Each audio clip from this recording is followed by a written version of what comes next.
안녕하세요. 상식이 돈이 되는 지식소클 크리스티입니다. 앞으로 북한이 핵을 포기하는 일은 없을 것이다.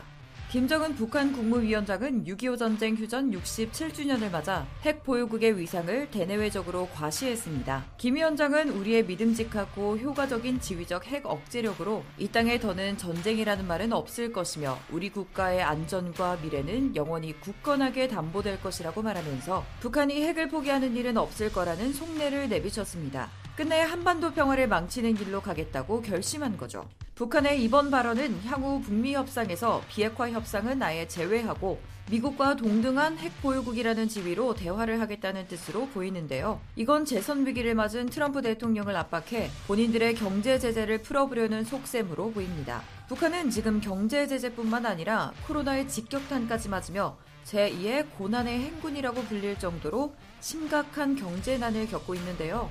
김정은 위원장은 주민들의 고통은 무시한 채 우리를 도발하는 데만 몰두하고 있습니다. 북한은 그동안 6.25 때부터 핵을 보유하려 했었고 지속적으로 한반도의 평화를 위협하며 적화 통일을 노리고 있었습니다. 그래서 전문가들에 따르면 북한이 비핵화를 할 생각이 없음에도 불구하고 회담을 하겠다는 말로 시간을 끌면서 실제로는 핵시설을 가동시켜 지금까지 100개 정도 되는 핵탄두를 만든 것이라고 합니다. 앞에선 비핵화 논의를 할 것처럼 굴면서 뒤에선 핵을 포기하지 않고 끝까지 한반도의 평화를 위협한 겁니다. 이렇게 치사하게 구는 북한은 이제 잠수함에서 쏘아올리는 SLBM도 추진하고 신형 미사일을 개발한다고 하는데요. 게다가 이제 북한의 방사포로 우리의 공군력을 무력화하려는 전쟁 시나리오까지 만들어뒀다고 합니다. 하지만 아무리 북한이 노력하더라도 북한은 한국을 이길 수 없는데요. 경제 수준도 군사력도 우리보다 훨씬 떨어지기 때문입니다. 그런데 대체 북한은 무슨 자신감으로 경제력부터 군사력까지 모든 분야에서 월등히 강한 우리를 계속 도발하는 걸까요? 영상 시작 전 좋아요와 구독하기 부탁드립니다. 전 세계가 인정하는 가치 투자자 워렌 버핏이 인정한 바로 그 책, 오른쪽 버튼을 눌러보세요. 북한은 꾸준히 우리를 도발하고 있지만 대한민국은 끄떡없습니다. 2020년 한국의 국방비 지출 규모는 전 세계 9위고요. 군사력은 세계 6위일 정도로 군사 강국이기 때문입니다. 이렇게 한국의 군사력은 점점 더 강해지는 동안 북한의 군사력은 오히려 떨어졌는데요. 지난해보다 8단계나 하락한 25위에 그쳤습니다. 한국과 북한의 육해공 전력을 살펴보면요. 우리 육군은 장갑차만 14,000대가 넘고 견인포는 3,000문 넘게 갖고 있습니다. 최근엔 자체 개발한 천무 배치가 늘면서 다연장 로켓포도 575문이나 갖게 됐는데요. 우리 국방부에 따르면 북한의 장갑차 2,500대, 견인포는 1,000문 정도가 있다고 합니다. 북한이 장갑차나 다연장포는 우리보다 많이 갖고 있지만 무게 능력과 화력, 정확도는 우리보다 훨씬 뒤떨어지죠. 게다가 한국은 북한이 도발하면 바로 북한을 타격할 수 있는 공격용 미사일을 북한보다 많이 갖고 있습니다. 그리고 북한판 이스칸데르급 미사일을 충분히 요격할 수 있는 패트리엇과 같은 방어용 무기도 실전 배치에 북한을 압살할 수 있는 상황이죠. 북한의 해군력도 우리에 비해 초라합니다. 우리 해군은 총 234척의 각종 군함을 갖고 있고 세종대왕급 이지삼 3척을 포함한 최신 함정과 잠수함을 도입해 해군력이 점점 강해지고 있는데요. 북한은 총 984척의 함정을 갖고 있긴 하지만 우리나라처럼 구축함은 없고 호위함과 초계함이 조금 있을 뿐입니다. 그나마 잠수함이 세계에서 가장 많은 수인 83척이 있다고 하네요. 북한과 우리의 가장 큰 전력차는 공군에서 나타납니다. 우리 공군은 항공기 1649대를 갖고 있고 5세대 스텔스 전투기 F-35A와 아파치 공격 헬기를 도입하면서 전력을 강화 중인데요. 반면 북한은 공군력이 엄청 약하다는 평가를 받고 있습니다. 북한이 가진 항공기는 총 949대밖에 되지 않는 데다가 그중에서 가장 최신형 전투기가 90년대에 도입한 미그 29기, 40대가 전부이기 때문입니다. 이렇게 남북 간의 전력차가 크게 나는 만큼 북한이 정신을 못 차리고 계속 도발해온다면 우리가 혼구멍을 내줄 수도 있을 텐데요. 한국군의 수준은 북한과 비교해서도 뛰어나지만 세계적으로도 점점 더 강해지는 추세입니다. 하지만 이렇게 세계적으로 인정받는 대한민국의 군사력에도 약점은 있었습니다. 바로 미군에게 의존했던 대북 감시와 정찰 자산 부족인데요. 현대전은 정보전이라고 할 정도로 상대의 움직임을 파악하는 게 관건입니다. 특히 북한은 기습적인 군사 도발을 자주 해왔고 장거리 탄도미사일 ICBM부터 SLBM 핵무기처럼 다양한 비대칭 무기들에 집착하고 있기 때문에 더더욱 감시하고 정찰할 눈이 필요한데요. 하지만 우리 군의 최대 취약점은 우주 군사력, 즉 우주의 정찰 위성을 쏘아올려 적을 감시, 정찰하는 능력이 낮다는 거였습니다. 우리나라는 고체 연료 로켓을 만들 수가 없어서 그동안 안보 족쇄를 찬 것처럼 미국에게 의지할 수밖에 없었거든요. 미국 정부는 그동안 우리 발사체에 고체 연료를 사용하는 걸 제한해왔습니다. 군사적으로 활용될 가능성이 있다는 이유에서였죠. 그래서 그동안 한국형 우주 발사체는 고체 연료가 아닌 액체 엔진으로만 개발이 진행됐었는데요. 액체 엔진을 사용하면 일간 로켓의 무게와 크기가 늘고 펌프를 이용해 연료를 연소실로 보내기 때문에 연료 탱크와 펌프를 별도로 개발해야 하는 문제가 있습니다. 또 장시간 액체 연료를 보관할 경우 연료 탱크에 부식이 일어나기 때문에 발사 직전에 연료를 주입해야 하고 고체 연료보다 가격이 높다는 점도 단점으로 지적됐죠. 하지만 우리도 이제 고체 연료를 사용할 수 있게 됐습니다. 미국이 고체 연료를 사용할 수 있게 한국과의 미사일 지침 개정에 합의했거든요. 한국은 이제 민간 상업용 로켓 연구와 개발, 그리고 우주 탐사를 위한 발사체 및 인공위성 개발이 한층 활발해질 거고요. 또 군정보 감시와 정찰 능력까지 비약적으로 발전할 수 있게 될 겁니다. 특히 고체 연료 발사체를 활용해 500km에서 2000km까지의 저궤도 군사정찰 위성이 생기면 한반도 상공을 24시간 감시하는 일명 Unblinking Eye, 깜빡이지 않는 눈을 구현할 수 있게 되죠.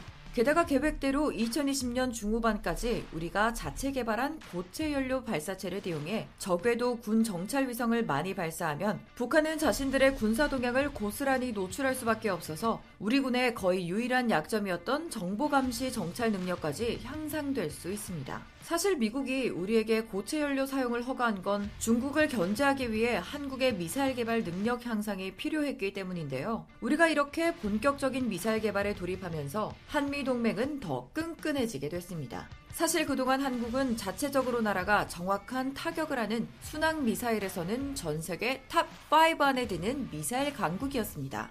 대신 발사체, 그러니까 로켓을 이용해 나라가 엄청난 위력으로 압살하는 탄도미사일 개발에는 좀 약했던 게 사실이죠. 하지만 이젠 다릅니다. 나로호 2단의 킹모터에 국산 고체 로켓을 사용했던 경험이 있고요. 또 우리 군은 세계 최고 수준의 탄두 중량 탄도미사일인 현무4까지 갖고 있으니까요. 게다가 전문가들은 이제 우리 대한민국이 전술핵급으로 평가받는 현무4보다 더 강한 미사일을 개발하고 확보할 수 있는 기회가 열렸다고 평가하고 있죠. 국방과학연구소는 이제 고체 연료 로켓 분야에서 상당 수준의 기술을 축적해왔습니다. 이제 우린 더 센 미사일을 개발할 수 있고 더 나아가 고체 ICBM 개발까지도 할 수 있게 된 거죠. 게다가 지금은 미국의 해구산을 대체할 미사일인 공중발사 순항미사일과 극초음속 유도탄까지 개발 예정에 있고요. 또 한국의 뛰어난 잠수함으로 운용할 SLBM까지도 더 업그레이드될 예정입니다. 그리고 한국은 얼마 전 아나시스 2호를 발사하면서 세계에서 10번째로 군사위성을 보유한 나라가 됐는데요. 게다가 우리 정부는 한국의 첫 번째 군사통신위성인 아나시스 2호에 이어서 저궤도 군사정찰 위성까지 다수 확보할 계획도 수립했습니다. 정찰위성 사업에 사업비 1조 2214억 원을 투입해 영상레이더, 전자광학, 적외선 위성 등 5개를 확보할 예정인데요. 이제 한국은 글로벌 호크와 같은 ISR 자산뿐만 아니라 한국형 공중조기 경보 통제기 100두, 금강정찰기 등 독자적으로 감시 및 정찰 능력을 구축할 수 있는 기반이 마련된 겁니다. 최근엔 스텔스 무인기까지 우리 손으로 개발된 만큼 그동안 우리 군에 부족했던 감시와 정찰 능력은 앞으로 더 확대될 예정입니다. 어떠한 안보 위협도 막아내고 억제할 수 있는 충분한 국방 능력을 갖췄다. 큰 자부심을 느낀다. 한국은 이제 더 강력하고 정확한 미사일 방어 체계를 갖췄습니다. 북한의 탄도미사일을 중간 높이에서 파괴하는 미사일 성능도 개량 중이고요. 잠수함 발사 탄도미사일을 장착한 신형 잠수함 사업도 추진 중입니다. 또 신형 잠수함과 스텔스기를 탑재할 수 있는 경항모급 상륙함도 제작하고 있고 군사위성을 비롯한 최첨단 방위체계까지 갖추고 있습니다. 게다가 군사 선진국들만 보유한 항공모함도 보유할 예정이고 순수 국내 기술로 제작하는 한국형 이지스함인 KDDX 구축함도 제작할 예정입니다. 또 아직 많은 나라들이 갖지 못한 A사 레이더까지 장착한 한국형 KF-X와 한국형 공격 헬기인 LAH를 통해 항공 선진국으로 도약하게 될 겁니다. 한국은 앞으로도 국방 분야에 지속적으로 투자를 통해 최첨단 전략무기까지 개발할 계획인데요. 어떤 안보 위협도 막아낼 능력을 갖추기 위해서입니다. 이미 한국은 국방과학연구소와 국내 방산기업들이 협업해 무기체계의 초고속 네트워크, 인공지능, 빅데이터, 가상현실 등 4차 산업혁명 기술을 적용해 비교 우위를 점하겠다는 전략을 갖고 미래 전장을 준비하고 있습니다.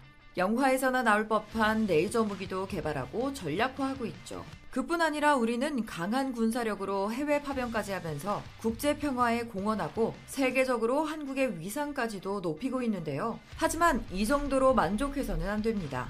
얼른 다른 안보 족쇄들까지 모두 풀어 진정한 독침 전략, 고슴도치 국방을 이끌어야 하거든요. 앞으로 한국이 재래식 무기뿐만 아니라 첨단 국방까지 선도하며 방위산업도 모두 한국이 선도하는 시대가 올 텐데요. 한국의 소프트 파워가 이미 전 세계를 휘어잡은 것처럼 곧 한국의 군사력도 전 세계에 미치는 영향이 더 커지는 날이 오겠죠?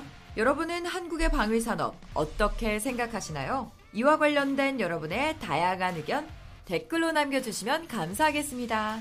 혹시 주식하시나요? 세계 1위 투자가 워렌 버핏도 극찬한 한국의 급등 종목 발굴 사이트 다트 궁금하지 않으신가요? 이체 강권이면 왜 급등 종목이 나오는지 완벽히 파악할 수 있다. 오른쪽 버튼을 클릭해주세요. 안녕!